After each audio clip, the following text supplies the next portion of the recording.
Hello, beautiful people of the internet. How are you doing today? My name is Jackie and welcome back to my YouTube channel. Today in this video, I am going to be hauling all of the books that I got for Christmas 2020. I have 10 books that I'm going to talk about today. Some that I got as gifts and some that I bought for myself, like a gift to me.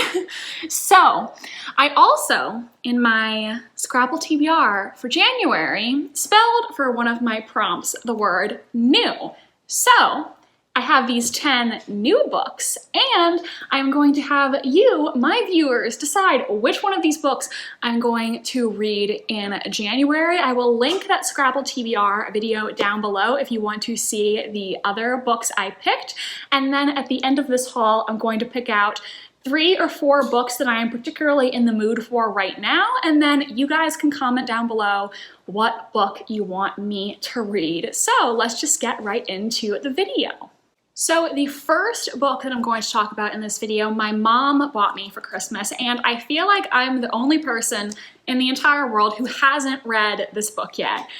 Becoming by Michelle Obama. This is her personal memoir that follows her as a young woman, her start in law, and eventually meeting her husband, the future president of the United States. I really wanted to read this because I love Michelle Obama. She is such an intelligent and classy woman. I really admire her, and I have heard nothing but good things about this book. I don't think I'm going to read it this month because I have another nonfiction book on my TBR already. So I'm not really in the mood for this right now. However, I definitely want to read it, so hopefully I will get to it very, very soon. The next book I'm going to haul was a gift from my uncle and his girlfriend, and it is a very chunky book. I did not realize how long it was, and that is The Woman in White by Wilkie Collins. I don't know a lot about the plot of this, but I was interested in it because this is described as a classic mystery, and I love classic novels and I love mysteries, so I was very interested in reading this. Since I'm not entirely sure of the plot of this, other than that it's a classic mystery, I'll just read the description on the back to you.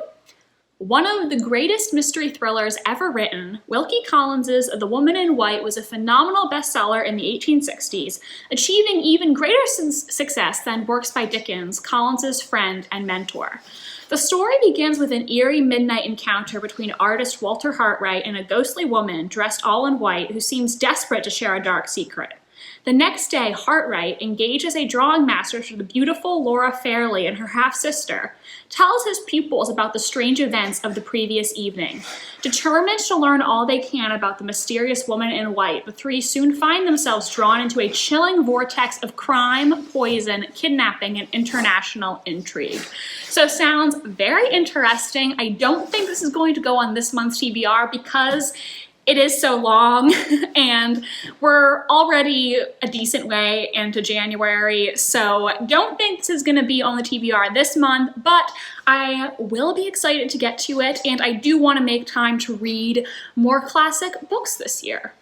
So, because of COVID and the fact that I couldn't see my family members in person, a lot of them just sent me gift cards and money for Christmas gifts, which meant I got myself a lot of books with that money. So, most of the other books I have in this haul I ordered for myself from thrift books, and a lot of them are historical fiction and or mystery, so you're going to see a bit of a pattern here. The next book that I'm going to show in this haul is Cleopatras Daughter by Michelle Moran. This is a historical fiction that follows Cleopatra Selene, the daughter of Cleopatra and Mark Antony, who is taken to Rome as a prisoner with her 2 brothers after the death of her parents, and it follows her life and how she is going to survive in Roman society. I haven't seen this talked about on BookTube a lot, but every review I've seen of this book has been extremely positive. It has a very high Goodreads rating, so I am excited to check it out, and I have not read a lot of books about this period in history, so I'm excited for it.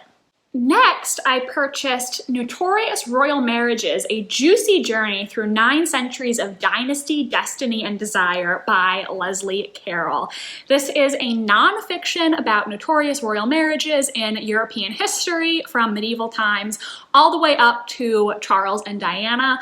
I am very interested in royal history. I love European history, especially English history in particular, so this seemed like exactly the kind of thing that I would enjoy.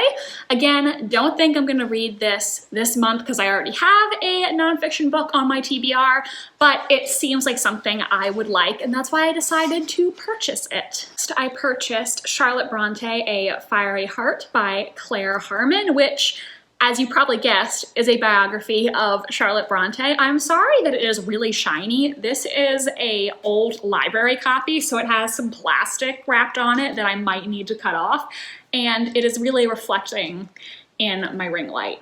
But I have heard so many positive things about this book, and that made me excited to check it out. I love Jane Eyre by Charlotte Bronte. It is one of my favorite classics, and while I haven't read any of her other books yet, I am interested in her and her life, and you might see another book that involves the Bronte sisters in this haul. Maybe, just saying.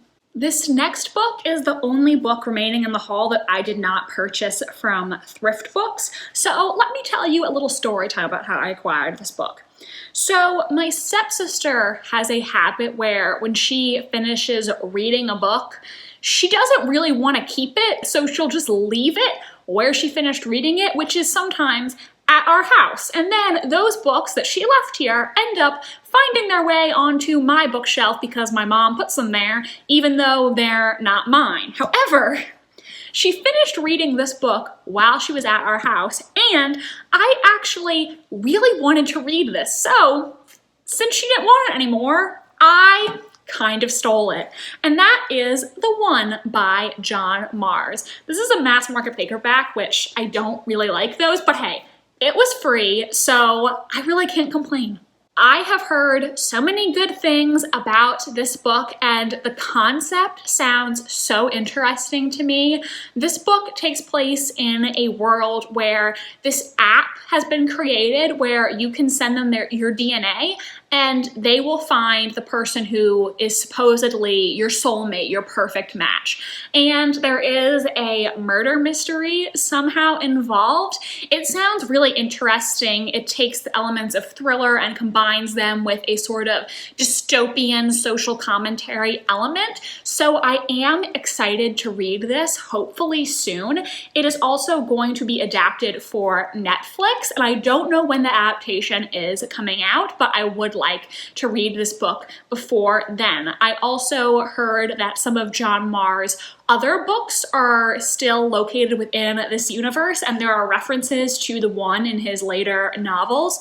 And as I've mentioned before in videos, I love it when authors create an interconnected universe. The next book I purchased in December was one that I have really high hopes for, and that is The Lost Orphan by Stacey Halls. This is a historical fiction that takes place in London in the 1750s. Our main character, Bess, had an illegitimate daughter that she placed in a foundling hospital, and now, 5 or 6 years later, she is going back to claim her daughter.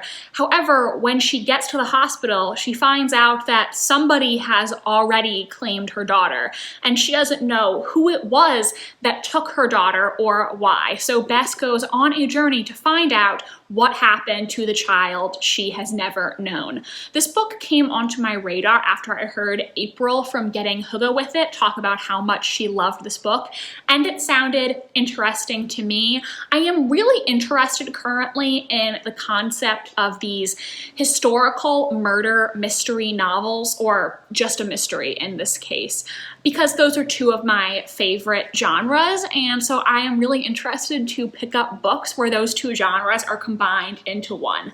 I have very high hopes for this. I hope I will love it.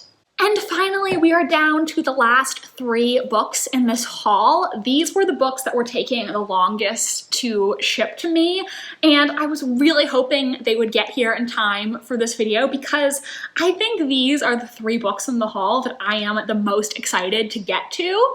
So let's just start with The ABC Murders by Agatha Christie. I love Agatha Christie. I have read several of her books and enjoyed all of them to varying degrees, and I've heard so many great things about this one. This is one of the Hercule Poirot mysteries, and in it, Hercule Poirot is trying to solve a serial killer case, and this is a killer who is murdering people in the order of the letters of the alphabet.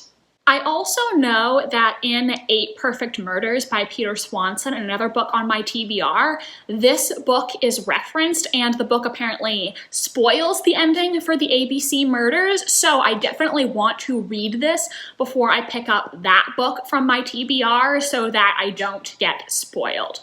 I was really hoping to read The Mysterious Affair at Styles by Agatha Christie, which is the very first Hercule Poirot. I have that on my bookshelf in my bedroom.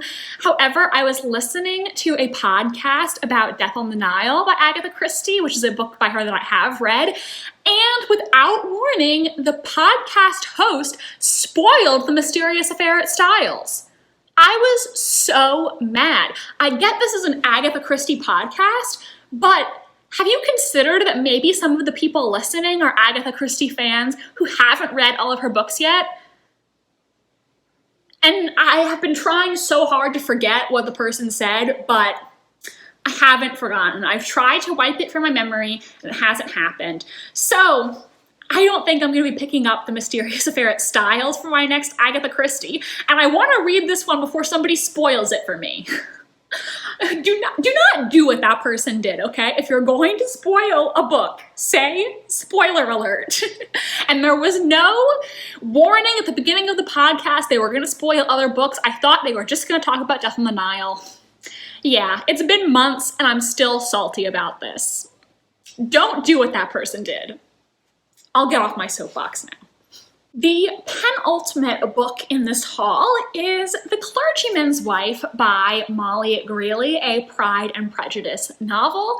This is an unofficial Pride and Prejudice sequel that follows Charlotte Lucas, now Charlotte Collins. She is living at the parsonage with her husband, Mr. Collins, and her young daughter when she meets a man who inspires a passion in her that she did not previously knew existed. But she has a dilemma because though she has met this man who she really cares about, she's already married and there's not much that she can do about that. I am excited to read this. It is much shorter than I thought it was. It's less than 300 pages, but I would be really interested in giving this a try.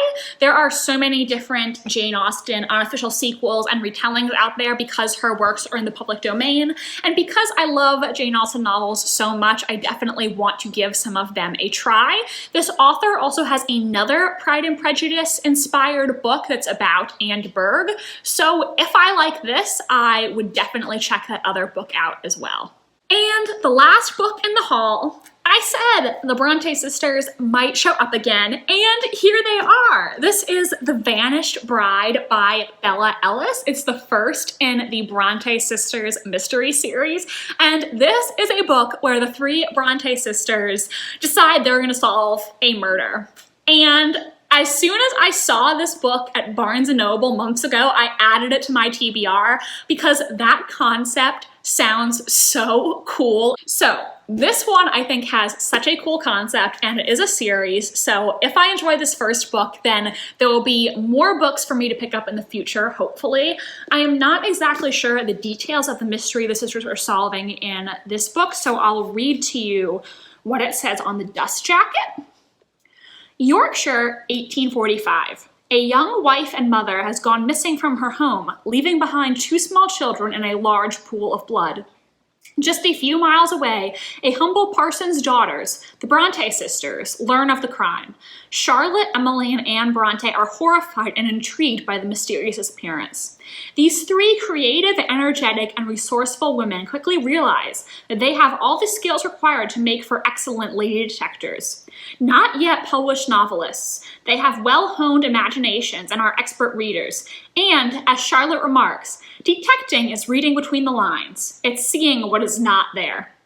As they investigate, Charlotte, Emily, and Anne are confronted with a society that believes a woman's place is in the home, not scouring the countryside looking for clues. But nothing will stop the sisters from discovering what happened to the vanished bride, even as they find their own lives are in great peril. It sounds awesome. I am hoping I will love this. I am super interested in it. So, now we are to that time in the video where I'm going to talk about the books I'm interested in potentially reading this month. I think I am definitely going to include these last three. So, The Vanished Bride by Bella Ellis, The ABC Murders by Agatha Christie, and The Clergyman's Wife by Molly Greeley. Those are all contenders, and let's also throw The One by John Mars in there as well.